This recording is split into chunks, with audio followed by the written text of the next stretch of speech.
자, 오늘 일사 말씀은 예레미야 16장에서부터 18장까지 함께 합니다. 16장은 하나님께서 예레미야에게 이렇게 말씀합니다. 너는 결혼을 하지 마라. 아내를 맞이하지 마라. 그리고 자녀를 두지 마라. 결혼을 안 했으니까 자녀를 안 두는 거겠죠. 이거를 금지시켰고, 두 번째로는 너는 초상집에 가지 마라. 가서 통곡하지 마라. 초상집에 안 가니까 통곡할 일도 없겠죠. 이렇게 두 가지의 금지 명령을 내립니다. 그 이유는 이제 곧 나라가 멸망할 거고 심판을 받을 것인데 너희가 그렇게 아내를 맞이해서 가족들과 행복하게 살아갈 수 없을 것이다. 곧 심판이 임한다는 상징적인 표현이죠. 두 번째로는 초상집에 가서 통곡할 이유가 없죠. 왜냐하면 곧 통곡할 이유가 생기죠. 굳이 초상집 가지 않더라도 나라가 없어지고 너희들이 패망하게 될 텐데, 그러면 너희들이 뭐 하루가 아니라 3일이 아니라 10년, 20년 평생을 죽는 그날까지 통곡할 것이다. 이렇게 아주 무서운 상징적인 이스라엘 백성들에 대해서 심판을 하나님께서 예레미야를 통하여서 말씀을 합니다. 물론 이 말씀을 백성들에게 전했겠지요. 전하니까 이스라엘 백성이 우리가 곧 심판을 임한데 하나님이 우리의 죄를 묻겠대. 그러면 돌아와야 되죠. 근데 돌아오지 않습니다. 뭐라고 하냐? 16장 10절에 한번 보십시오. 내가 이 모든 말로 백성에게 말할 때에 그들이 내게 묻기를 여호와께서 우리에게 이 모든 큰 재앙을 선포하심은 어찌 됨이며 우리의 죄악은 무엇이며 우리 하나님 여호와께 범한 죄는 무엇이냐? 라고 적반하장으로 묻습니다. 그러니까 본인들이 죄를 거짓말할 정도는 했겠지만 내가 굳이 하나님께 그렇게 서운하게 행동한 것이 뭡니까? 라고 적반하장으로 묻습니다. 그러니 하나님이 대답합니다. 11절에 그래? 너희 조상들이 나를 버리고 다른 신들을 따라서 그들을 섬기며 그들에게 절하며 나를 버려 내 율법을 지키지 아니하지 않았느냐? 그런데 너희의 조상들보다 더 악한 행동으로 너희들은 완악함으로 나아가고 있다. 이렇게 하나님이 지적하고 있는 것입니다. 지금 예레미야서가 계속 이 말씀을 반복하고 있는 것이죠. 그런데 그 중에서도 또 하나님의 이스라엘 백성들에 대한 부모 같은 심정으로 14절에 보면 그러나 이렇게 시작합니다. 여호와의 말씀이 그러나 보라 날이 이르리니 다시는 이스라엘 자손을 애굽 땅에서 인도하여 내신 여호와께서 살아계심을 두고 맹세하지 아니하고, 그리고 15절 끝부분에 보면 그들의 조상에게 준 그들에게 땅으로 인도하여 드리리라. 너희들이 깨달아서 눈물로 호소하고 몸으로 배우고 그러고 난 다음에 너희들을 나를 찾을 것인데 그때 내가 너희를 돌아오게 하겠다. 그게 70년 후죠.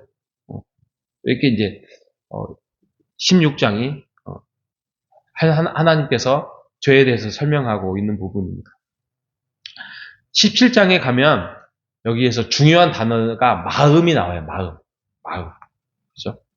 1절에 보면 유다의 죄는 금강석 끝 철필로 기록되되 그들의 마음판과 그들의 제단뿔에 새겨졌거든. 그러니까 죄에 대해서 너희들이 생생하고 반복되고 그러니 막 모래 위에 새겨져서 바다 물결에 쓰러져서 없어지는 것이 아니라 아예 그냥 금강석, 이게 이제 다이아몬드 딱딱한 다이아몬드, 그걸로 철필로 기록이 될 정도로 너희의 마음판에 새겨졌다. 잊어버리지 않고 완전히 완악하고 잘못된 죄들이 기록되어 있다라고 말씀을 하고 있죠. 5절에도 그러죠. 여호와께서 이와 같이 말씀하시니라. 무릇 사람을 믿으며 육신으로 그의 힘을 삼고 마음이 여호와에게서 떠난 그 사람은 저주를 받을 것이다. 그죠? 마음이 여호와를 떠난 거예요. 그러니까 이게요, 어떻게 보면 죄를 짓는 거, 죄를 짓지 않는 것이 어떻게 보면은 어떻게 종이 한 장 같아요. 처음에는 그 죄가 별거 아닌 것 같지만 그 죄가 반복되고 그게 뭔가 큰 일이 생기지 않고 그러면 그 죄를 향해서 다른 박질을 하는 것이 사람의 마음이라는 것이지요. 그런데 예레미야에서 별로 나와 있지 않는 참 긍정적인 말씀이 17장 7절에 나오고 있습니다. 무릇 여호와를 의지하며 여호와를 의뢰하는 그 사람은 복을 받을 것인데 그는 물가에 심어진 나무가 그 뿌리를 강변에 뻗치고 더위가 올지라도 두려워하지 아니하며 그 입이 청청하며 가무는 해도 걱정이 없고 결실이 그치지 아니할 것이다. 아멘. 이렇게 말하고 있습니다. 그죠? 하나님을 따르고 하나님을 믿고 하나님을 신뢰하고 너희들의 마음이 죄에 팔리지 아니하고 하나님 앞에서 그 법을 지키려고 애쓰고 결국에는 하나님을 의지하는 자는 너희가 복을 받을 것이다 라고 말씀을 하고 있는 것입니다. 예레미야에서 이런 내용이 별로 없어요. 계속 회개하라, 죄 짓지 마라, 너희들을 심판하겠다. 그런데 17장에 이 내용이 나오고 있습니다. 그러면서 유명한 말씀 하나 있죠. 만물보다 거짓되고 힘이 부패하고, 그죠? 세상이 부패하고 세상이 완악하고 이런 것들이 우리가 정말 쓰레기 더미에 쓰레기야 많은 그런 것들, 지저분한 것들이 있는데 그것이 아니라 진짜 하나님 앞에 온전하게 서지 못하고 순전하게 서지 못하고 예배 자리에 지키지 아니하고 결국에는 그렇게 살아가는 것이 너희들의 마음인데 마음이 그것이 부패되면 그 정도로 지저분하고 악하다라고 말씀을 하고 있습니다. 만물보다 거짓되고 부패된 것은 마음이다 이거죠. 근데 누가 그거를 알겠냐? 하나님이 아시는 거죠. 왜요? 하나님은 어떤 분이에요? 10절에 심장을 살피고 폐부를 시험하고, 여기서 폐부도 심장이에요. 심장, 마음. 각각 그 행위와 그의 행실대로 보응한다 말씀을 하고 있습니다. 하나님이 우리를 만드셨잖아요. 하나님이 우리를 창조하시고 우리를 만드시고 우리와 함께 늘 개입하시고 관심을 갖고 이렇게 살아가는 하나님의 섬세하신 그 마음, 머리털까지도 다 세시고 머리부터 발끝까지 다 아시는 그 하나님께서 얼마나 이들과 또 우리와 함께 평안하고 기쁘고 즐겁고 행복하게 살아가고 싶은지를 하나님의 마음을 담고 있는 것입니다. 여러분, 하나님의 마음을 깨닫고 또 이해하고 또 헤아리며 살아가는 우리 모두가 되시기를 바랍니다.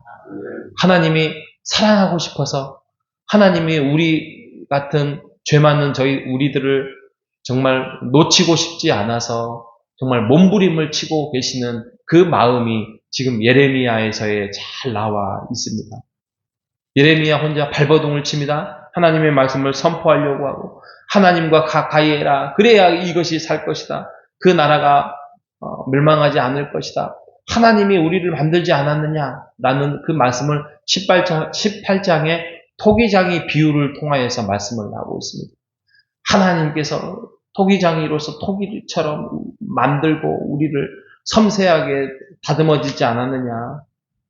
근데 너희들은 왜 헛된 것을 쫓아가느냐? 헛된 것에 마음을 두지 말아라고 말씀을 하고 있는 것입니다. 우리가 이 예레미야를 통해서 하나님의 마음을 깊이 깨닫는 여러분 되시기를 바랍니다. 그 하나님이 원하시는 것이 무엇인지, 여러분, 하나님이 원하시는 것을 위하여서 우리가 살면 이게 우리에게 복이 됩니다. 그 복이 우리 가정에게 하게 되고, 우리가 10가지를 잘못한다 할지라도 그 한 가지 앞에서 온전하게 회개하고 하나님 앞에 다가서면 하나님이 그 9가지, 10가지는 다 잊어버리고 그 한 가지로도 기뻐하고 즐거워하고 우리에게 복 주시려고 또 우리에게 함께 하시려고 마음을 다하여서 하나님의 모든 신격, 인격을 다하여서 함께하고 싶은 분이 우리 하나님 아니겠습니까? 우리 하나님의 그 마음을 아프게 하지 말고 하나님과 함께 교제하며 살아가는 우리 모두가 되시기를 바랍니다. 예, 마지막으로는 제가 광고격으로 하나 말씀드리고, 내일은 11월 마지막 제입니다. 마지막 제 주에 호산나 찬양 예배로 드리고자 합니다. 하나님께 찬양하고 하나님을 높이고 하나님과 그런 찬양과 교제를 통하여서 그 찬양 속에 임하시는 하나님을 만나시는 여러분 되시기를 바랍니다. 그리고 내일은 성영호 목사님께서 설교를 하실 것입니다. 성영호 목사님이 다음 주에 이제 캐나다 들어가시는데 마지막 주 이제 내일이 마지막 주예요. 그래서 제가 목사님께 말씀을 드리면서 전화를 드렸습니다. 목사님, 저희 호산나 교회가 40주년을 맞이했습니다. 근데 곰곰이 생각해 보니까 어떻게 보면 호산나 교회가 우리 설립자가 우리 목사님, 하나님이죠. 하나님인데 인간으로 말하면 하나님의 주신 마음으로 목사님이 세우셔서 20년 넘게 해오지 않았습니까? 그리고 이제 20년이 지나왔습니다.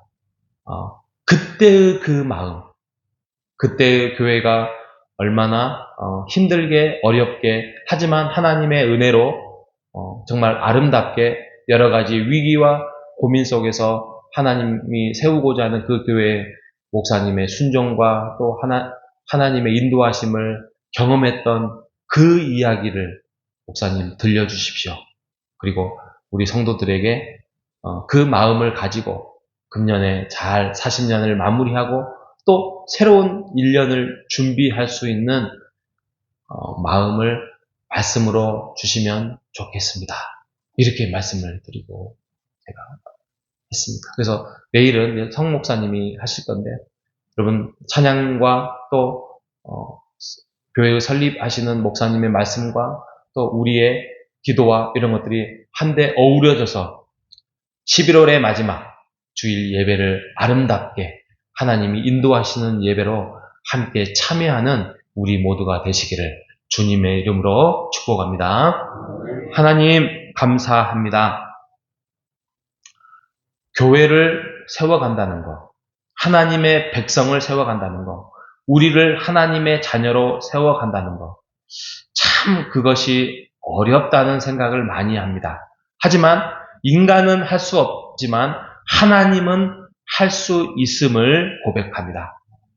왜냐하면 하나님은 시간에 매이는 분도 아니고 하나님은 악한 길로 갈 수 없는 분이기 때문에 결국에는 하나님께서 그것을 바꾸시고 이끄시고 인도하시고 공의의 하나님이 그것을 결국에는 세워간다는 사실을 우리가 믿음으로 고백하며 살아갈 수 있도록 주여 인도하여 주시옵소서. 하나님, 우리 호산나 교회가 내일도 또 11월의 마지막 제주에 예배를 드리지만 이것이 한 날로 끝나는 것이 아니라 이 일로 인하여서 더욱 앞으로 전진하고 나아갈 수 있는 우리 교회가 될 수 있도록 우리를 지키시고 인도하여 주시옵소서. 내일 예배를 준비하는 거룩한 또 의미 있는 오늘 한 날이 될 수 있도록 우리를 인도하여 주시고 준비케 하여 주시기를 간절히 바라오며 살아계신 예수님의 이름으로 기도합니다. 아멘.